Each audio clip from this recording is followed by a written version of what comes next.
Assalamualaikum geng. Hari ni aku dekat Bandar Permas Jaya. Okey. Yang mana tengah cari rumah dekat area Bandar Permas Jaya.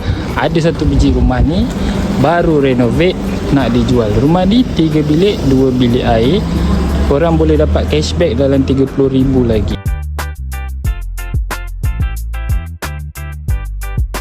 Okey, ini carport dia. Carport boleh masuk satu biji kereta. Dekat tepi tu korang boleh letak motor.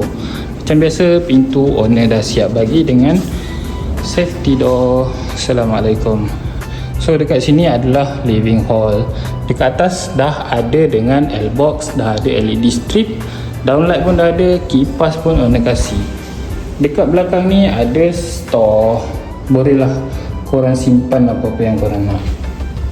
So dekat belakang kitchen area dah siap dengan table top L shape. Dekat tepi tu ada tandas.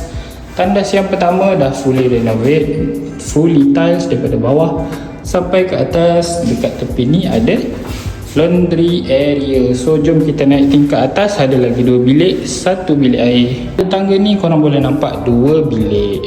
So ini bilik yang kedua, bilik master bedroom. Kat sini korang boleh masuk katil queen ataupun single. Bilik ni dah siap ada dengan tandas.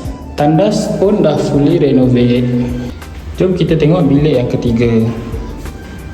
Bilik yang ketiga ni agak kecil, korang boleh masuk katil single.